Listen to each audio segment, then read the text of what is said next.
ஆண்டவரின் அருள்வாக்கு நம்முடைய வாழ்வின் செல்வாக்குரியவர்களே, கிராமங்களில் பல ஆண்டுகளுக்கு முன்பாக இந்த பழக்கமெல்லாம் இருந்தது. நீங்களும் பார்த்திருப்பீர்கள். காலையில் விடியற் காலையில் பொழுது இந்த குடுகுடுப்புக்காரன் என்று சொல்வார்கள் இல்லையா, அல்லது பூம்பும் மாட்டுக்காரன் என்று சொல்லி அந்த மாடெல்லாம் அழைத்து கொண்டு வந்து காலையிலே ஒரு அழகான ஒரு பாசிட்டிவ், த மோட்டிவேட்டர், த மென்டர் என்று சொல்லக்கூடிய நாம் இப்பொழுது அந்த வார்த்தையை அவருக்கு பயன்படுத்தலாம். காலையிலே வருகை தந்து நல்ல காலம் பிறக்குது, நல்ல காலம் பிறக்குது, நல்ல காலம் பிறக்குது என்று அவர் சொல்லிவிட்டு செல்வார். அதெல்லாம் கிராமங்களில் ஒரு மிகப்பெரிய ஒரு நம்பிக்கையின் செய்தியாக, ஒரு நற்செய்தியாக அந்த நாள் அமையும். அப்படி என்றால் நல்ல காலம் பிறக்குதுன்ற ஒரு நற்செய்தி. அப்போ நாம் அந்த நற்செய்தி என்பது அவன் கொடுக்கின்ற செய்தி அந்த நாள் முழுவதும் நமக்கு அழகாக அமையும். ஏறக்குறைய அதுபோல தான் நம்முடைய கிறிஸ்துவ வாழ்வு ஒவ்வொரு நாளும் அந்த பூம்பும் மாட்டுக்காரன் போல நல்ல காலம் பிறக்குது, நல்ல காலம் பிறக்குது என்று நாம் பெறக்கூடிய இயேசுவின் அனுபவத்தை, இயேசு நற்செய்தியை பல பேருக்கு சொல்லதான் அற்புதமாக நற்செய்தின் விழாவாகிய நற்செய்தியாளர் புனித மார்க் அவருடைய விழாவை கொண்டாடும். ஏறக்குறைய அவர் கூட நம்முடைய திரு அவைக்கு கிடைத்த ஒரு வலிமையான பலமான பூம்பு மாட்டுக்காரன்.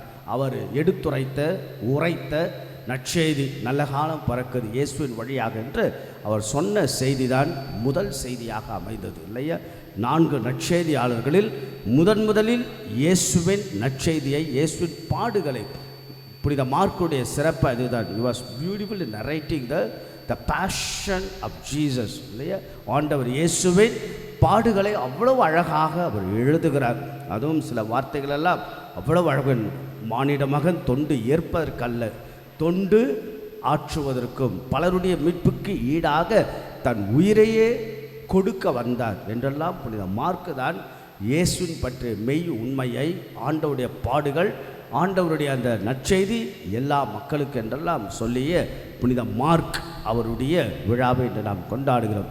புனித மார்க்கை பற்றி நாம் தெரிந்து கொள்ள வேண்டிய பல உண்மைகளில் இன்றைய நாளுடைய முதல் வாசகம் ஒரு அழகான ஒரு குறிப்பை சொல்லுகிறது. அதாவது புனித பேதுரு, ஆண்டவர் இயேசுவால் தேர்ந்தெடுக்கப்பட்ட திரு அவையின் தலைவர்.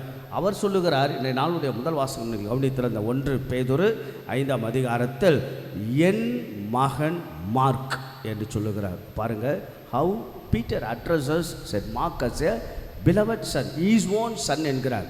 என் மகன் மார்க் என்று சொல்லுகிறார். அப்படி என்றால் பேதுருவோட நெருங்கிய தொடர்புடையவர். எப்படி இயேசுடைய நற்செய்தி எழுதப்பட்டு இருக்கலாம்? த ஃபர்ஸ்ட் காஸ்பல் இல்லையா, first gospel, that's very important. 16 அதிகாரம் தான்.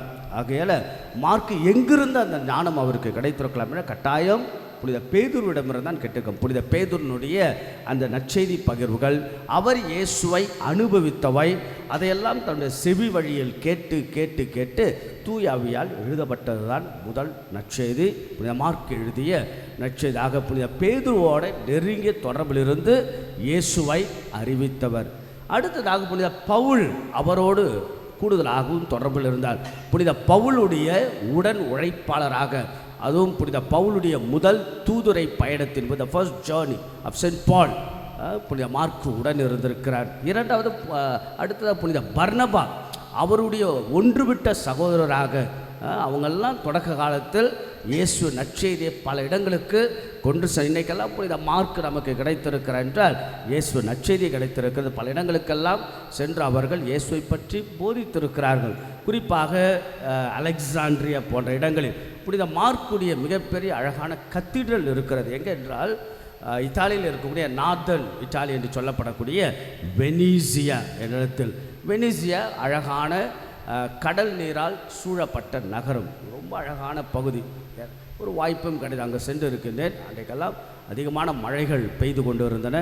அவ்வளவு அழகான நகரம்தான் வெனிஸ். அதனால தான் நம்முடைய வில்லியம் ஷேக்ஸ்பியருடைய அழகான ஒரு நாடகம் இருக்கிறது, த மர்ச்சன்ட் ஆஃப் வெனிஸ் என்றெல்லாம் அழகாக. எப்பயுமே இந்தியாவுடைய கலாச்சாரத்திற்கும் இத்தாலியுடைய கலாச்சாரத்திற்கும் எப்பொழுது தொடர்பு. குறிப்பாக மர்ச்சன்ட்டாக பல பேர் அங்கே சென்று இருக்கிறார்கள். வெகு சிறப்பாக துணி வியாபாரமெல்லாம் ஏறக்குறைய பல 1000 ஆண்டுகளுக்கு முன்பே நடந்திருக்கிறது. ஆகிய இன்றைக்கு கூட Venice is known for the dress material. ஆகையால் அந்த இடத்தில் புனித மார்க் பணியாற்றி இருக்கிறார். அதனால் மிகப்பெரிய அழகான கத்தீட்ரல், சென்ட் மார்க் கத்தீட்ரல் அவ்வளவு அழகாக இருக்கும்.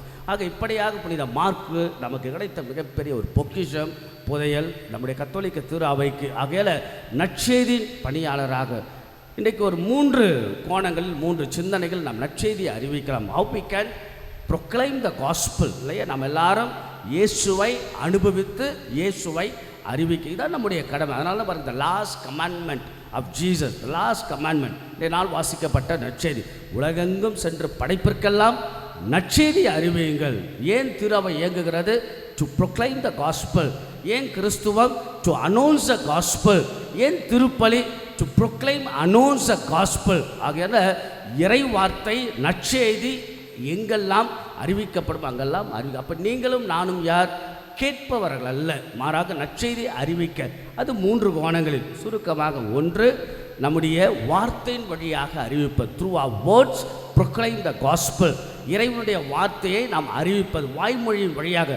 சில பேருடைய வாழ்க்கையில் இருக்கும், சில பேருடைய வாழ்க்கையில் சில பொதுநிலையினர்கள் அவ்வளவு அழகாக சில பணிகள் எல்லாம் செய்து கொண்டு இருக்கிறார்கள். அதாவது இயேசுவனுடைய அந்த வார்த்தை தூண்டப்படுகின்ற போது, திருவிவிலியத்தால் தூண்டப்படுகின்ற போது they wanted to proclaim. அதனால பல இடங்களில், அது வட இந்தியாக இருக்கட்டும், தென் தமிழகமாக இருக்கட்டும், பல இடங்களில் குடும்பத்தில் இருக்கக்கூடியவர்கள் பல பேர் இயேசுடைய அந்த வார்த்தையை பல இடங்களில் அறிவித்து கொண்டே இருப்பார்கள். they want to do the proclaiming the ministry. ஆக விவிலியத்தை அறிவிப்பு, இது 1. 2வது, செயல்கள் மூலமாக அறிவிப்பது இயேசுவை, through our action. அதாவது உண்மையை சான்று பகிர்தல், நீதியின் சார்பாக நின்றல், மனசாட்சியின் குரலுக்கு செவிமடுத்தல், ஏழைகளின் பாலாக நின்றல், அகல சாதாரண மக்கள் மத்திக்காக குரல் கொடுத்து, இதெல்லாம் புனித அன்னை Teresa, Oscar Romero, through our action, நம்முடைய செயல்பாடுகள் வழியாக இயேசுவை அறிவிப்பது. 3வது என்ன? உடன் இருப்பது. அதாவது இயேசுவை தன் பிரசனத்தின் வழியாகவே, இயேசுவை தன் உடனிருப்பின் வழியாக, to மியர் a life itself to proclaim the gospel. அகல புனித அசிசியார் அழகான உதாரணம். புனித அசிசியார் சொல்வார், நற்செய்தி அறிவியுங்கள், தேவைப்பட்டால் வார்த்தையை பயன்படுத்துங்கள். என்னது?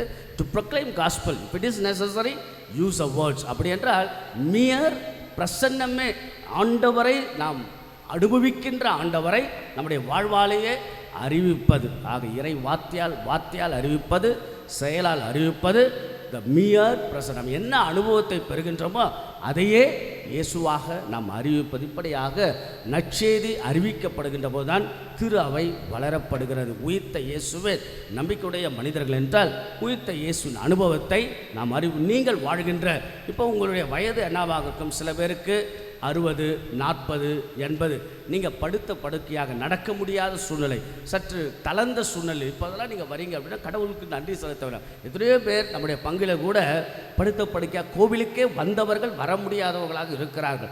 அப்படி பிற்காலத்தில் நாம் திரும்பி பார்க்கின்ற பொழுது ஒரு சின்ன விஷயம்தான், அப்படி திரும்பி பார்க்கின்ற போது நான் இத்தனை பேருக்கு இயேசுவை பற்றி சொன்னேன், என் பேர குழந்தைகளுக்கு சொன்னேன், என் அருகாமையில் வாழ்வர்களுக்கு சொன்னேன். நான் பேருந்தில் பயணம் செய்கின்ற போது, ரயிலில் பயணம் செய்கின்ற பொழுது எங்கெல்லாம் நான் அனுபவித்த இயேசுவை பேசிக்கொண்டே இருப்பேன் என்று எத்தனை பேருக்கு இயேசுவை அறிமுகம் செய்ய முடியுமோ அவ்வளோ பேருக்கு நம்ம அறிமுகம் செய்து திரு அவையினுடைய தொடர் வளர்ச்சியில் நீங்கள் நானும் பங்கெடுக்கதால் அழகான இந்த விழாக்கள் கொண்டாடுவோம். புனித மார்க்கு எழுதிய நற்செய்தியினுடைய அற்புதமான அந்த ஆசீர்வாதத்தை பெற்று இயேசுவின் நற்செய்தியாளராக குடும்பங்களில் துறவர வாழ்வும் இறைவன் நம்ம ஒவ்வொருவரையும் நிறைவாய் ஆசீர்வதிப்பாராக. ஆமென்.